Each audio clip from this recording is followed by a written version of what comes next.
He's basically in this really tight space, cooking alive, and there's no way to get out. A police sergeant named Kevin Bingham was sitting inside of his cruiser in a parking lot in Scottsdale, Arizona, with the windows rolled down when he heard a strange sound. He couldn't place exactly what it was. At first, it sort of sounded like a woman screaming, but then it kind of morphed into more of like a screech, like a cat would make in a fight. But at the same time, this sound was sort of echoey, almost like it was in a cave or something. But Sergeant Bingham is looking around him, and there's a school and a baseball field, there's houses and apartment buildings. I mean, he's in a typical American neighborhood. There's no caves anywhere near him. Whoever or whatever was making this noise sounded like they needed help, and so he decided he would go investigate. So Sergeant Bingham left the parking lot, turned right onto the road, and began driving roughly in the direction of the sound. As he continued driving down this road, Sergeant Bingham realized the noise was getting louder, and so he must be getting closer. And so just ahead of Sergeant Bingham at the end of this road is this huge health club. There's a big fitness center, and then behind it, kind of attached to it, was an outdoor pool area, and then surrounding the pool area was a 12-foot tall brick fence. And so Sergeant Bingham thought, based on the proximity to this noise, maybe the sound, the screeching sound, is coming from somewhere in this health club. And so Sergeant Bingham drives up to the health club, parks his cruiser, he gets out, turns on his flashlight, and right away he hears more screeching, and immediately Sergeant Bingham can tell it's coming from inside of the enclosed pool area, behind that 12-foot tall wall. And so Sergeant Bingham can't see into the pool area, but again, he can tell, whatever it is, it's in there. And also, at the same time he's kind of pinpointing the sound, he can tell that this noise, this screeching sound, really doesn't sound like an animal. It sounds like a person. And so Sergeant Bingham runs up to the brick wall, and he listens really intently to see if maybe in addition to the screeching sound, if he can hear, splashing sounds or some other activity inside of the pool area that would kind of give away what's actually happening. But as he strained to listen, all he heard over and over again was the screeching sound, but nothing else. There's no splashing, there's no other activity, it's just the screeching sound. And so as Sergeant Bingham was wondering how he was going to get into this pool area to see what was going on, he looked over and he saw there were two gym cleaners coming out of the fitness center. And so Sergeant Bingham ran over to them and he asked them, like, hey, are you the only two that are working in this health club right now? Or is there somebody out in the pool area? And the cleaners looked at Sergeant Bingham and just shook their head and said, no, we are the only ones working right now, and we've been listening to that screeching sound too. We don't know what it is. And then shortly after they said this to Sergeant Bingham, suddenly the noises, the screeching sounds changed. And it went from just being these guttural, high-pitched screeches to somebody yelling out a single word: help. And so the second Sergeant Bingham heard this, he grabbed his radio and called for backup.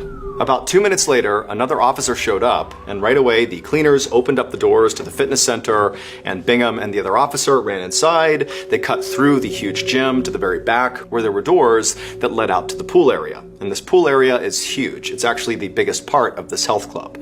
And so they open up the doors, they go outside, and both officers are expecting to, see this person that's calling out for help. But instead, once they get outside, it's eerily silent, and there's absolutely no activity anywhere. Right in front of them are these two pools. There's this huge lap pool, no one's in it, the water is calm, and then next to it is another pool, a smaller pool that has a water playground right in the middle of it, but that one as well is devoid of people and totally calm. And so the officers are looking at each other like, where is this person that clearly was calling for help a second ago? But just then, the cries for help began again, and this time they were able to kind of pinpoint where it was coming from. It was coming from a third pool, kind of in the back of the pool area, beyond these two pools and beyond some cabanas. There was this third shallow pool with two water slides going into it. And from the sound of these screeches, it sounded very much like this person must be in or near these slides. And so at this point, Sergeant Bingham became a little bit skeptical that whoever this was really needed help. He felt like it was more likely that, somebody had just snuck in after hours who maybe was high on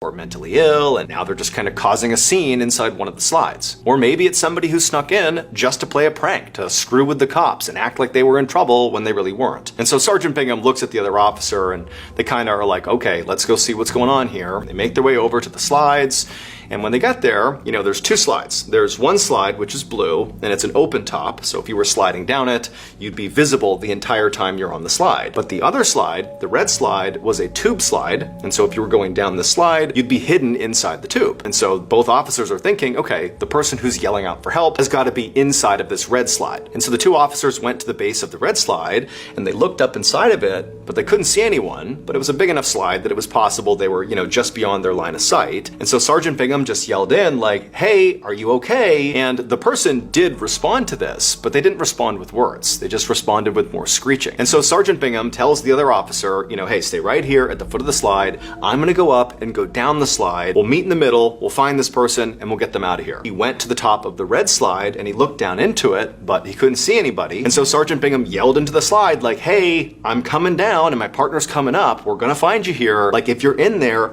go down. Get out of the slide." But again, the response they got was not words. It was just more guttural screaming and moaning. And so, feeling kind of annoyed, Sergeant Bingham gets his flashlight and aims it straight ahead of him, and he begins slowly making his way down the slide. And at the same time, his partner at the bottom began making his way up the slide. And as the officers get closer and closer to the middle, they're expecting to see someone. But then suddenly, both officers come face to face right in the middle of this red slide, and there's nobody there. It's just them.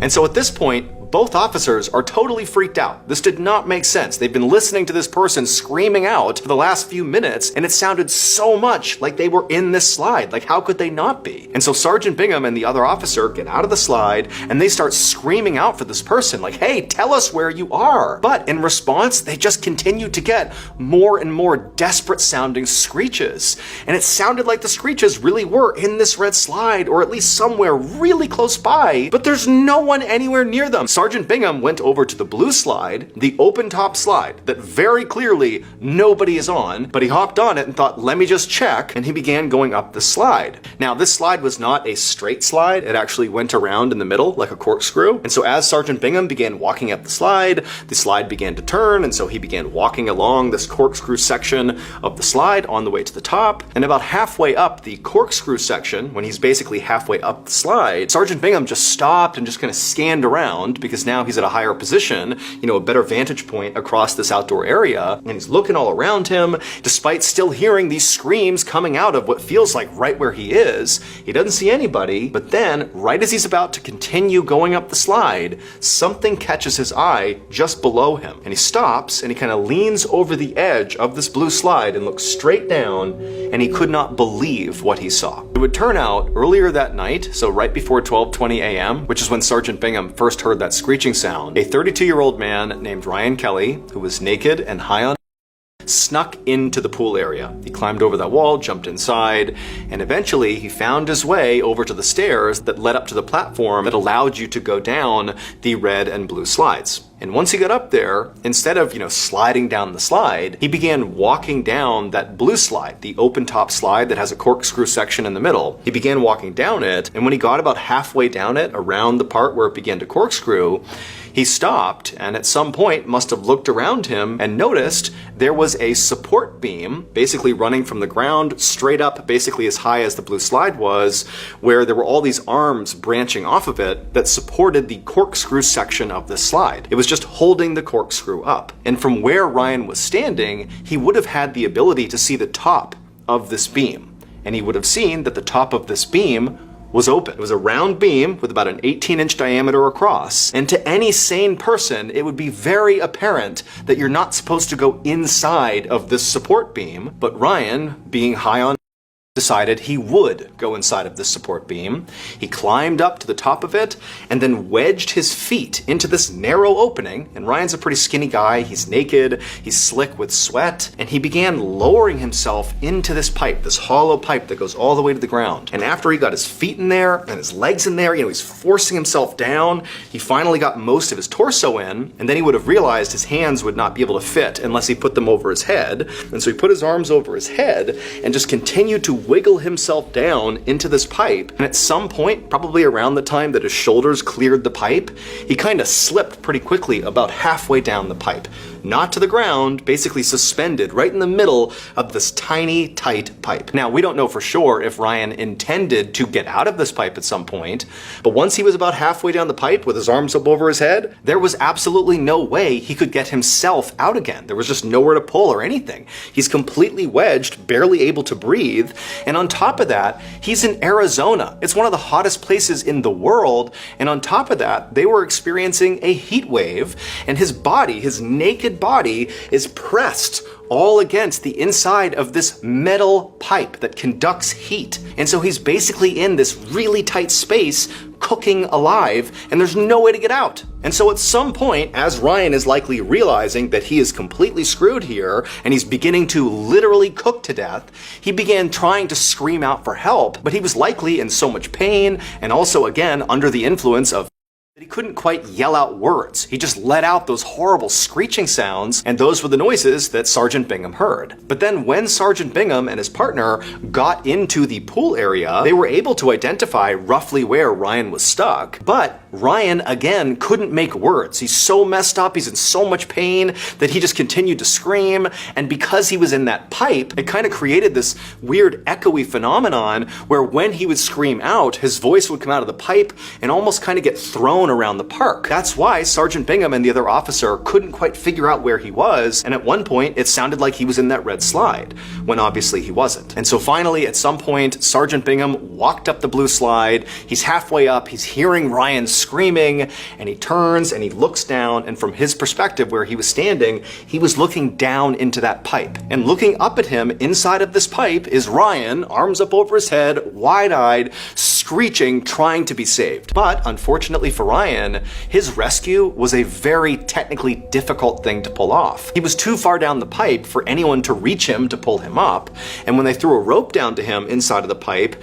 Ryan was too weak to grab onto the rope. And so for hours and hours, rescue crews tried to get Ryan out. The whole time Ryan is panicking and screaming and cooking to death basically. They couldn't get him out, and so finally at the 7-hour mark after he was found, they had to bring in a crane and they had to fully dismantle the slide and pull that pipe out of the ground. But unfortunately, by that point, it was too late for Ryan. He had passed away. An autopsy would show that ultimately what killed Ryan was the combination of the meth in his bloodstream and the extreme heat he was exposed to inside of that pipe.